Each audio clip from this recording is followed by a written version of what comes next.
క్రీస్తునందు ప్రియమైనటువంటి సోదర సహోదరులకు ప్రభువైన యేసు క్రీస్తు నామములో మీకు శుభములు వందనాలు తెలియజేస్తున్నాను.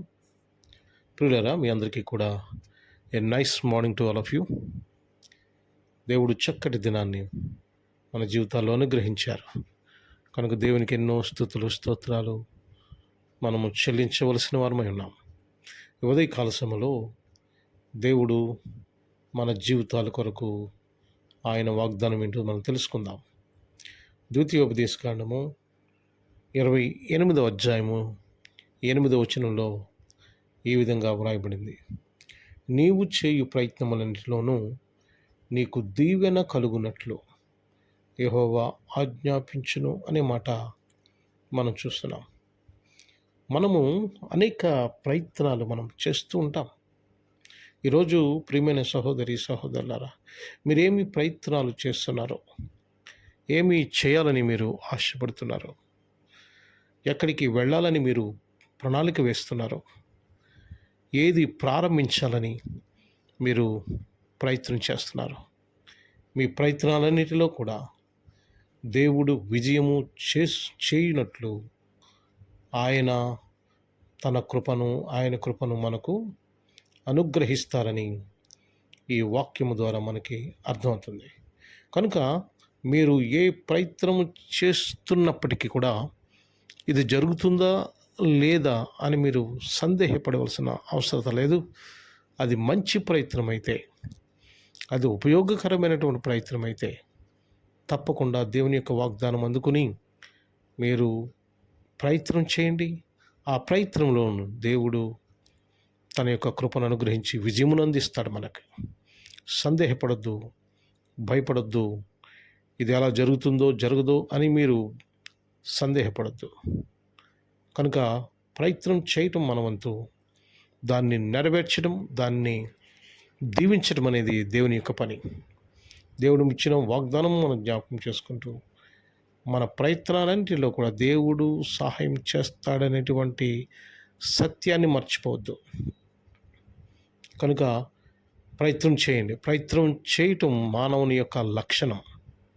ఏ ప్రయత్నం చేయకపోతే అది మన యొక్క దేవుడు మనకిచ్చినటువంటి తలాంతులన్నీ కూడా నిర్వీర్యమైపోతాయి. కనుక ప్రయత్నం చేయాలి. ప్రతి దాని విషయంలో ప్రయత్నం చేయాలి. మనము ప్రయత్నం చేయటంలోనే విజయము సాధిస్తాం. ప్రయత్నం చేయనివాడు ఏ విజయాన్ని కూడా సాధించలేడు. కనుక ప్రయత్నం చేయండి. దేవుని యొక్క సహాయం మీకు దొరుకుతుంది. దేవుడు మిమ్మల్ని దీవించి ఆశీర్వదించును గాక. ఆమేన్. ప్రార్థన చేసుకుందాం. మా ప్రియ పరలోకపు తండ్రి, మీ ఘనమైన శ్రేష్టమైన నామానికి వందనాలు చెల్లిస్తున్నాం ప్రభువా. ఈరోజు మీ వాగ్దానం ద్వారా మాతో మాట్లాడారు తండ్రి. నీవు చేయు ప్రయత్నములన్నిటిలో నీకు దీవెన కలుగునట్లు యెహోవా ఆజ్ఞాపించును అని వాక్యము సెలవిస్తుంది. అవును ప్రభువా, మా ప్రయత్నాల్లో మీ సహాయం దొరుకుతుంది. మీరు సహాయం చేస్తారు. మీ కృప మాకు అండగా ఉంటుంది తండ్రి. దేవా, మేము భయపడకుండా ఈరోజు అంతటిలో మేము మా ప్రయత్నాలు చేస్తూ విజయము అందుకునేలాగున ప్రభువా మీ కృప అనుగ్రహించమని కోరి ప్రార్థన చేస్తున్నాను.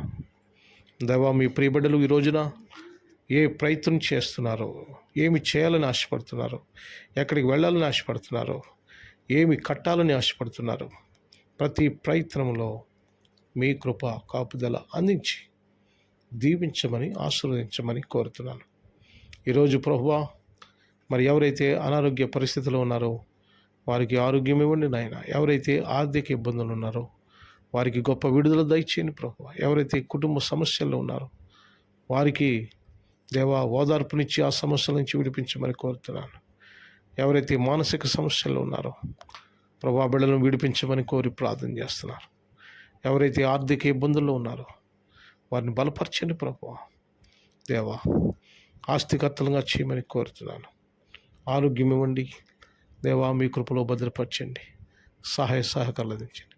నూతనంగా ఏదైనా చేయాలని ఈరోజు ఎవరైనా ప్రయత్నం చేస్తూ ఉంటే ఆ ప్రయత్నాలు యేసు నామములో బలపరచమని, దీవించమని, ఆశీర్వదించమని దేవా మీ కృపలో భద్రపరచమని, సహాయ సహకారాలు అందించమని, మీరే ఘనత మహిమా ప్రభావములు పొందమని ప్రభువైన యేసు క్రీస్తు నామం పేరట మిక్కిలి వినయంతో అడిగి వేడుకుంటున్నాము తండ్రి. Amen, amen, amen. God bless you all. Have a good day.